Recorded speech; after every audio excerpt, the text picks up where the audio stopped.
Right, quick update. No fish are in the tank yet. This is how the rock works come out. I've got it. I took into account what the couple of comments said in the last video to do like 2 towers and then join it with a bridge. I'm really happy and really pleased how it's come out. I spent ages doing it. So yeah, this is it. Excuse me, dodgy throat. This is how it looks.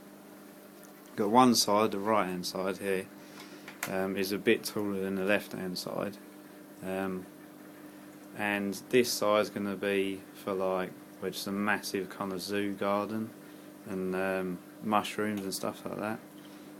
You can see I've got the blue mushrooms down there, and you know, loads of all the different zoos, and they're green star polyps, but they've all, you know, gone in. I literally put these corals and that in about 5 hours ago. There's a Duncan up there. And then this middle bridge bit from about there where them frags are, all the way along, they're going to be SPS, and then up here is SPS once I get some more frags, stuff like that. And then down here be more LPS and stuff like that. And then this, you know, got a massive sand bed area for LPS, and maybe I might get a carpet anemone, because I've seen some really, what are they called, mini maxi anemones or something like that. They look really nice, some of them. So yeah, that's how it looks. That's how it's turned out. Haven't got any fish in there yet. Just like 1 or 2 snails and a couple of hermit crabs. I need to get a load more snails actually. So yeah, fish will go in tomorrow. I've got to do some more tests just to make damn sure that there's no ammonia and nitrite in there, because I don't want my fish dying, especially a new fish I've got. I'll show you. I've got him. Oh, they're all gone. Oh no, there he is. Regal tang. Got him a week ago, and I've got my 2 clowns left. That's all I got left. I had a bit of a disaster last week. The Regal tang got ick. I panicked, through my apparently reef safe treatment in there, and within a couple of hours my bass died, peppermint shrimp were dead, and some crabs and that died. So yeah, a bit disappointing, but oh well, that's how it goes. So yeah, what you could help me with this as well. I say help, it's, you know, at least you get to sort of be involved in the way the tank's set up, the new one, Red Sea Max. My idea was to get another tang to go with it, and then that'd be it. Two clowns and 2 tangs. If you think that's too much, say so, because I know a lot, you know, the tang police are out there, and people that hate the idea of tangs being in smaller tanks, stuff like that, blah blah blah.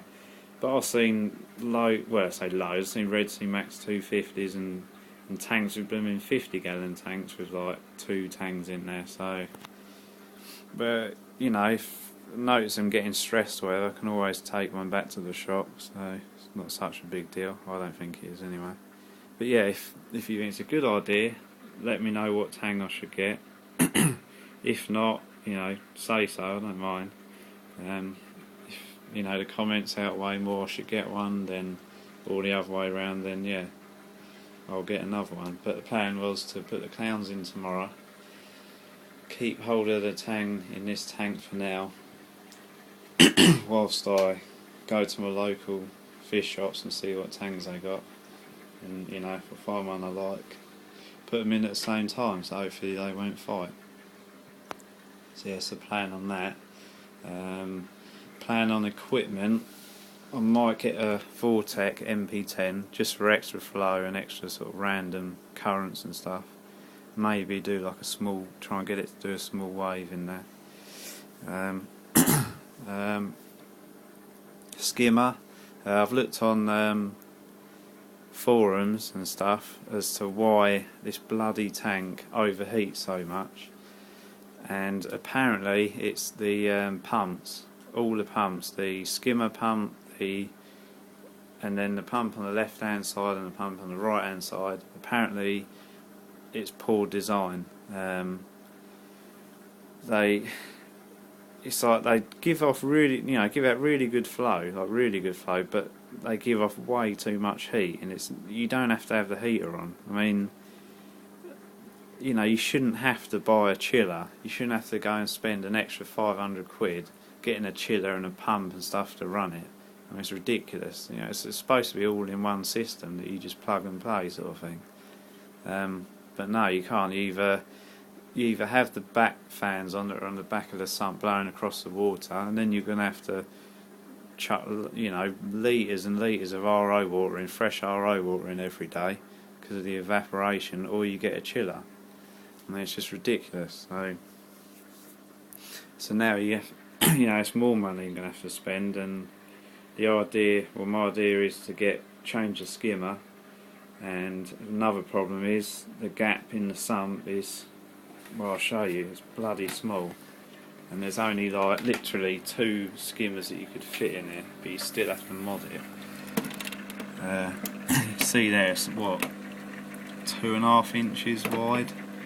There's not many skimmers that are 2.5 inches wide, only nano ones. So the best nano one is the one I used to have, the Toonsy 9002 nano skimmer. That's rated up to 52 gallons, but you think then displacement of rock and sand, I've probably only got, what, between 55 and 60 gallons left in there. So as long as I don't overstock it, just keep with the 3 or 4 fish, it should be alright. Along with, I'm going to be doing the vodka dosing, so yeah, hopefully. I mean, that could be the best plan. I mean, the other one is a Deltec skimmer, but it's really expensive, and you have to sort of cut away plastic and that, and I don't really want to keep cutting into this tank. But if anyone else knows about that, about the heating issue, and basically I just want to get it so I don't have to have the chiller on, or only on when it gets really hot, in the summer eventually happens in Britain. I think it's already happened. It's June already, and we already had a heat wave in April, so typical. But this is it so far. I did want to keep this video short, but again it's gone over 5 minutes, so I'll do another update once I've got the fish in there. I'll try and I'll do an update probably tomorrow once the clown's in there, just a quick couple of minutes just to show you how they're getting on, and then I can continue to do more updates. I mean, I've got this week off work, so I'll probably do an update every couple of days depending on what I've done, obviously. So yeah, this is it so far. It's looking pretty cool. I'm really pleased with it. All, 100% LEDs in there now. And it's definitely more than bright enough, so if anyone's thinking of doing this, I'd say go for it, because you get, if you got the money to buy the LEDs in the first place, definitely go for it, because then they last 10 years you could have them for, before they sort of lose their kind of spectrum, or they basically die. Whereas the T5 tubes, you're literally looking at, if you've got loads of decent corals in there, you probably want to change them out every sort of 6 to 8 months. They say up to a year, but I'd think, between 6 and 8 months you'd want to change them. And that'd just be a ridiculous amount of money you'd be spending. So yeah, this is it. I'll do another video probably tomorrow after I've got the fish in there, and hopefully by then some more corals have opened up by then. So yeah, leave your comments, any suggestions that you think I should do.